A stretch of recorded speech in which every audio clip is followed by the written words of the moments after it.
Hello बच्चों, आज की वीडियो में हम लोग सीखेंगे बीजगणित का गुना करना, जिसको इंग्लिश में हम लोग अलजेब्रिक एक्सप्रेशन बोलते हैं।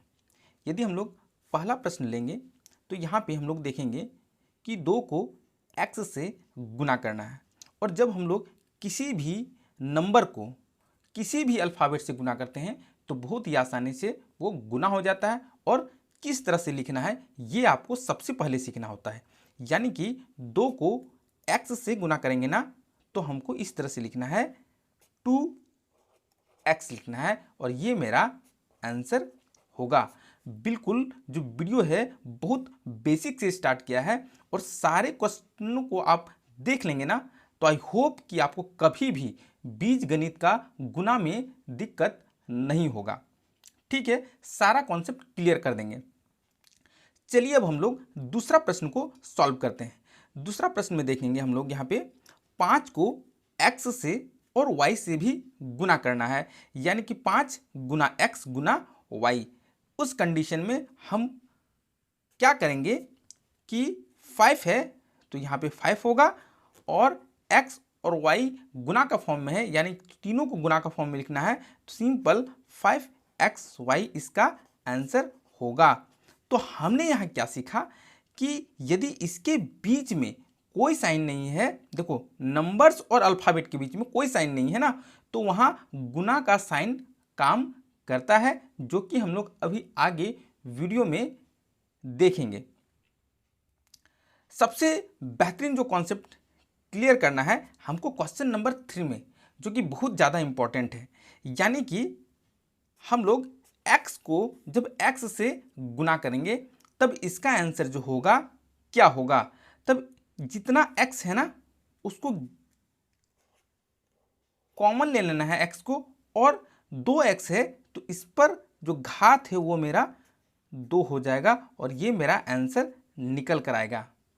ठीक है, तो यहाँ से हमने क्या सीखा, 4 नंबर क्वेश्चन में अभी तुरंत आपको पता चलने वाला है। जब 4th नंबर क्वेश्चन को हम लोग सॉल्व करेंगे ना, तो क्या होता है कि कभी भी ये जो मेरा बेस है, x मेरा क्या है बेस है, और 3 और 5 क्या होता है घात होता है, तब उस कंडीशन में यदि मेरा बेस समान है, आधार मेरा समान है, तो उसको कॉमन लिया जाता है in the condition of Guna, in the condition of multiplication. समझ में आया ना बात को? ये दोनों को कॉमन ले लेंगे और ये जो मेरा घात है ना 3 और 5, इसको प्लस कर देना होता है। ये कॉन्सेप्ट तो एकदम 100% माइंड में बैठा ही लेना है। यानी कि इसका आंसर हो जाएगा x⁸ मेरा आंसर होगा। क्लियर है? तो इस कंडीशन में यहाँ भी वही काम हुआ था, यानी कि इस पर घात कुछ नहीं था तो यहाँ पे घात 1 था, और इस पर घात कुछ नहीं था तो यहाँ पे घात क्या था 1 था। और क्योंकि आधार मेरा समान था ना, तो आधार को हमने क्या किया कॉमन लिया और यहाँ पे दोनों घात को जोड़ दिया, यानी कि 1 जोड़ 1 हो जाता है 2। तो ये एक लॉज है और इसको आपको याद करके रखना है। तो चलिए आगे थोड़ा सा बढ़ेंगे ना, तो नेक्स्ट वन क्वेश्चन में कैसे बनाना है वो आपको सीख लेना है। तो सबसे पहले जब हम लोग 6xy को -3x² y³ से मल्टीप्लाई करना है, गुना करना है, तो इस कंडीशन में हमको करना है सबसे पहले नंबर्स को गुना के फॉर्म में लिखना है। यानी कि यहाँ पे हमको 6 × -3 लिख देंगे, नंबर को एक जगह लिख देना है, फिर यहाँ पे गुना का साइन देंगे और कुछ नहीं करेंगे। देखो यहाँ पे x है ना ये, और यहाँ पे x, इसको समान आधार है, यहाँ पे हमको कॉमन ले लेना है। क्या करना है कॉमन ले लेना है और दोनों आधार को प्लस कर देना है। कब प्लस करना है जब गुना का साइन में रहेगा, तो बीच में देखो गुना का साइन है, यानी कि x पर घात कितना है कुछ नहीं है तो 1 है, और यहाँ पे 2 है, यानी x पर घात कितना हो जाएगा 3 हो जाएगा। फिर से गुना का साइन देंगे और नेक्स्ट स्टेप में देखेंगे तो y है ना y भी यहाँ पे देखो दोनों जगह y है, यानी कि यहाँ भी y हमको कॉमन ले लेना है और इसका घात को हमको जोड़ देना है। यहाँ पे घात कितना है 1 है और यहाँ पे घात 3 है, तो ये मेरा घात 4 हो जाएगा। इतना समझ में आया। अब कुछ नहीं करना है कि नहीं। यहाँ पे देखो, यहाँ कोई साइन नहीं है तो कौन साइन है, प्लस साइन काम करता है, यानी कि प्लस माइनस हो जाता है माइनस, और छेद यह होता है 18। ये तो काम हमने बिल्कुल बहुत आसानी से कर लिया है। और जब गुना का साइन में है तो यहाँ पे सिंपल लिख देना है -18 पर घात 3 y पर घात 4 इसका आंसर होगा। तो इतना आसानी से हमने क्या किया, सॉल्व कर लिया है। तो आई होप अभी तक आप वीडियो में नए हैं तो चैनल को सब्सक्राइब करें वेरी वेरी इंपॉर्टेंट क्वेश्चंस को सीखने के लिए। और एक लाइक्स तो बनता ही है ना, है कि नहीं, गुड वे के साथ, यानी कि द वे के साथ। चलिए हम लोग क्वेश्चन नंबर 6 को बहुत ही आसान वे से, सिंपलेस्ट वे से सॉल्व करना सीख लेते हैं। अभी यहाँ देखेंगे 5a² b² को गुना करना है 3a² - 4ab से। उस कंडीशन में किस तरह से गुना किया जाता है। अब देखो, जो ब्रैकेट का संख्या है ना उस पर हमको ध्यान देना है, यानी कि इसका मतलब है कि ये जो 5a² b² है ना वो 3a² से भी गुना होगा, और 5a² b² जो है ना वो -4a से भी गुना होगा। तब इसको लिखना किस फॉर्म में है वही आपको सीखना है, ठीक है ना। सबसे पहले हम = का साइन देंगे, है कि नहीं। अब यहाँ लिख देते हैं 5a² b², ठीक है, गुना 3a²। अभी हमने जो बोला यही बोला था, यहाँ पे माइनस साइन रहेगा तो माइनस देंगे, प्लस साइन रहेगा तो प्लस साइन देंगे। तो यहाँ माइनस साइन है तो माइनस साइन दे देते हैं, और फिर से हमको ये दोनों को गुना के कंडीशन में लिख देना है। तो हमने क्या सीखा कि ब्रैकेट में कितना भी संख्या रहे, यहाँ 2 है, इससे ज़्यादा भी हो सकता है, 3 भी हो सकता है, और इस संख्या से यहाँ कोई भी संख्या रहे, वो 2 रहे तो दोनों से गुना होगा, 3 संख्या रहेगा तो तीनों से गुना होगा।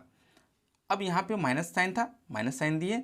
अब ये दोनों को गुना का फॉर्म में फिर से लिखना है, यानी कि 5a² b² इससे भी गुना हुआ और इससे भी गुना होना है। चलिए अब हम लोग गुना करते हैं। सबसे पहले गुना करेंगे तो 5 3 कितना होता है 15, ये समझ में आया। और हम थोड़ा सा डायरेक्टली सॉल्व करेंगे इसको, और आपको सीख ही लेना है किसी भी कंडीशन में। तो यहाँ पे a है और यहाँ पे a है, यानी कि मेरा बेस समान हो गया है। तब हमको ये वाला क्या करना है, कॉमन ले लेना है। कॉमन ले लिए, और जो घात है ना सर उसको जोड़ देना पड़ता है, यानी कि बच्चों 2 और 2 हो जाएगा 4। तब यहाँ लिख देंगे 4। क्लियर है। और क्योंकि b² के साथ यहाँ b² नहीं है तो जो बचा b² उसको यहाँ पे b² लिख देना है। बहुत अच्छा, यानी कि इसका कहानी खत्म। माइनस साइन है, यहाँ पे माइनस साइन देंगे, है कि नहीं। और यहाँ पे फिर से हम गुना करेंगे, 5 4 हो जाएगा 20। क्लियर है। यहाँ पे a², यानी कि यहाँ भी a है और यहाँ भी a है, तो सबसे पहले तो हम a कॉमन ले लेंगे और घात को जोड़ देंगे। यहाँ 2 है, a में यहाँ घात कुछ नहीं है तो यहाँ पे घात 1 है, यानी कि 2 और 1 हो जाएगा 3। फिर अब b का पारी है, यहाँ भी b यहाँ भी b, यानी कि b हम क्या कर सकते हैं, कॉमन ले लेंगे, और यहाँ पे b पर घात कितना हो जाएगा 3 हो जाएगा। तो इस तरह से ये मेरा आंसर निकल कर आ गया है। तो देखो कितना आसान था मल्टीप्लाई करना, हाँ या नहीं, बिल्कुल हाँ है। चलिए अब हम लोग क्वेश्चन नंबर 7 में देखेंगे कि जब ब्रैकेट में यहाँ भी 2 संख्या और ब्रैकेट में यहाँ भी 2 संख्या, तब इस प्रकार के गुना को हम लोग कैसे करेंगे, ठीक है ना। तो जो मेरा रूल्स बोलता है ना, देखो यहाँ पे समझो कि 5x है ना, ये दोनों को गुना करेगा, 3x को भी और 4 को भी, और 7 है ना वो भी दोनों को गुना करेगा, 3x को और 4 को भी। तब इसको किस वे से लिखना है उसको आपको सीख लेना है ना, इसी वीडियो में। तब हमको लिखना है 5x गुना, ठीक है, यहाँ पे दोनों से गुना होना है इसलिए 3x + 4 लिखना है, ब्रैकेट बंद। और यहाँ +7 से ये दोनों को गुना करना है, यानी कि फिर से हम +7 लिखेंगे, यहाँ गुना कर देंगे दोनों से, यानी कि 3x + 4। ये काम आपको करना है। अब समझ में आया ना। अभी देखो ये वाला गुना तो हमने यहाँ पे सीख लिया है, इसलिए कुछ नहीं करेंगे। 5 3 यहाँ हो जाएगा 15, क्लियर है। और x को x से गुना करेंगे तो x पर घात 2। यहाँ पे प्लस साइन है, यहाँ भी प्लस साइन देंगे और यहाँ 5 को फिर 4 से गुना करेंगे, 5 4 20 और यहाँ पे x है तो यहाँ पे x हो जाएगा, सिंपल। फिर यहाँ पे प्लस देंगे और 7 को 3x से मल्टीप्लाई करेंगे तो 7 3 21, यहाँ पे x हो जाएगा। फिर प्लस साइन है, यहाँ प्लस देंगे, 7 4 28 हो जाएगा यहाँ तक, ठीक है। अब यहाँ पे हमको करना है कि देखो हम लोग पिछले ही वीडियो में बीजगणित का जोड़ घटाव पढ़ चुके हैं, तब यहाँ पे x और x यहाँ पे है ना, तो ये बहुत ही आसानी से क्या कर देना है, जोड़ देना है, यानी कि जुट जाता है। 15x², फिर 20x और 21x हो जाएगा मेरा 41, यानी 41x + 28। ये मेरा क्लियर आंसर निकल कर आ गया है। तब यहाँ पे आपको किस तरह से किया है तो एक बार बहुत ही आसानी से आपको सीख लेना है और उसको देखना है, रिपीटेशन करना है, ठीक है ना। मेरा एक आप लोगों के लिए क्वेश्चन है, आप कमेंट में बताइएगा कि ये क्वेश्चन आपसे बन रहा है या फिर नहीं बन रहा है। x² + y², क्लियर है, और फिर मल्टीप्लाई करना है x² - y² से। आप इसको बना के दिखा सकते हैं। फिर मिलते हैं एक नेक्स्ट वीडियो में, तब तक के लिए बाय बाय। अभी तक किसी ने लाइक नहीं किया है तो प्लीज़ एक लाइक तो वीडियो में बनता है, एंड सब्सक्राइब भी आप चैनल को कर ही लें।